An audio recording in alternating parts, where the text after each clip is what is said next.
Vamos falar da política nacional um pouquinho? Hoje, ouvindo uma matéria da Rádio Pérola, quero compartilhar com vocês. Veja como que a questão ideológica ela é muito forte. Eles estavam discutindo o lucro recorde da Petrobras. Esse ano foram 188, esse ano não, 2022, 188 bilhões de reais. A empresa brasileira que mais lucro teve. E foi o maior lucro da história. Esse dinheiro vai ser dividido entre os acionistas da Petrobras. Eu pergunto para vocês: o povo brasileiro é acionista? Não. O povo brasileiro, quando a gente diz o povo brasileiro é que é o grande proprietário da Petrobras, não tô dizendo, isso não significa que esses lucros serão divididos, esses dividendos serão repassados para o povo brasileiro. Ele volta e deveria voltar para o povo brasileiro por meio do quê? De políticas públicas na educação, né? Construção de escolas, de hospitais, da cultura, da casa popular, ou seja, do desenvolvimento social, do subsídio do próprio combustível, que a gente poderia estar pagando R$ 1, R$ 2 a menos no litro do combustível. Para vocês terem uma ideia, esse valor é maior que o orçamento da educação. É mais do que o Estado brasileiro vai gastar com a Bolsa Família nesse ano 2023. Então, aí por isso que eu falei que é uma questão ideológica. O que o jornalista falou? Ele disse assim: talvez se tivesse um pouco menos de privilégios, os políticos. Cara pálida. Quando fala de política, a gente precisa entender o seguinte: o político em si, qual político você está falando? Porque você tem que falar, você tem que dar nome aos bois.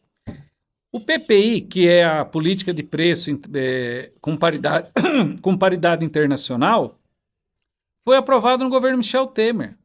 Foi justamente por isso um dos motivos que a Dilma caiu, porque ela queria fazer esse embate com o grande capital na questão do petróleo, e um dos motivos de tirar a Dilma foi por isso. Lembra quando o Jucá falou: tira essa. Vamos estancar essa porra? Lembra que ele falou isso? Com o Supremo e com tudo? É disso que se trata. Mas veja como a vida é. Depois de longos 7 anos praticamente, desse governo desastroso, tanto com o Temer e aí principalmente com o Bolsonaro, o povo novamente coloca um governo popular. O Lula já tinha indicado 2 nomes para fazer parte do conselho, que agora em abril é o pessoal do conselho que vai votar para discutir preços, custos, subsídios, dividendos e tudo mais. O governo tinha indicado o Josué e o Eduardo Moreira. O que o ministro Silveira fez de Minas e Energia, que é lá do PSD? Indicou outros nomes do mercado, mais alinhado com o mercado, tem recebido visitas do ex-ministro de Minas e Energia do governo Bolsonaro. Bom, eu acho que é assim. É preciso apurar, ouvir direitinho.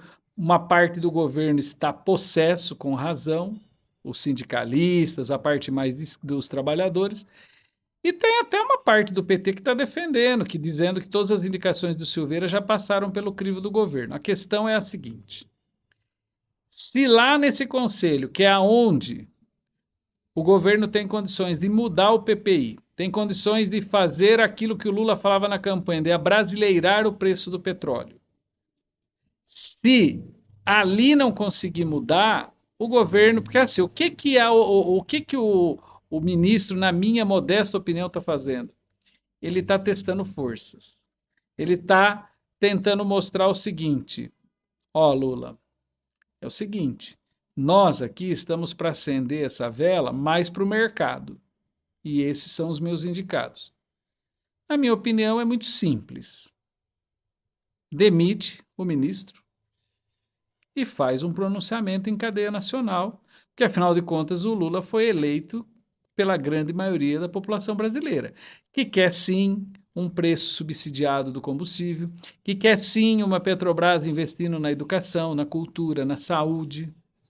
A gente não está, eu como povo brasileiro, não estou interessado em dividir 188 bilhões com os acionistas da Petrobras. Eu nem tenho ações da Petrobras, eu sou um trabalhador. Eu quero que tenha uma escola melhor, eu quero que tenha um hospital melhor, eu quero pagar menos imposto de renda, eu quero gastar menos com combustível. Para quê? Para que eu tenha uma vida melhor, porque eu sou assalariado. E tenho certeza que 90% das pessoas que votaram no senhor, presidente Lula, também pensa isso. Então, veja, tudo bem, a Petrobras capital misto, 188 bilhões, ué, que divide, pega 20% desse dinheiro e divide entre os acionistas. Os outros 150 bilhões a gente volta em retorno para enriquecer a população brasileira, o povo brasileiro. Então, assim, já está. E esse jornalista lá, que eu falei no início da Rádio Pérola, ele está imbuído de uma ideologia de achar que a política só existe um lado. Não, meus caros. A política é um campo no qual cabem todas as tendências. E a tendência vencedora em 2022 para governar pelo próximo quadriênio foi um governo popular, um governo de centro-esquerda, e quem não está feliz tem que pedir para sair. Agora, o que não dá é para ministro ficar armando essas arapucas, o presidente ver se escorrega na casca de banana. Como diz o próprio Josias, que sempre foi um crítico dos governos do PT, falou: é preciso desratizar a praça ministerial, a esplanada dos ministérios. Porque, sinceramente, vai me desculpar, mas bom, vocês vejam, né? O PSD ele está no governo de São Paulo e no governo federal. E a gente sabe que o governo de São Paulo era do lado do opositor do presidente Lula. Tudo bem que ele também está abandonando o barco bolsonarista, mas não vai abandonar a direita. Isso que fique bem claro. E o presidente que foi eleito é o presidente que vem com uma história, vem com um estofo político de ações e voltadas principalmente para a inclusão, voltada principalmente para a democracia social e principalmente para que o povo brasileiro tenha uma vida melhor. Então, presidente, parece que o que resta ao senhor é a demissão do primeiro-ministro do seu governo. Talvez tenham mais, mas vamos aguardar.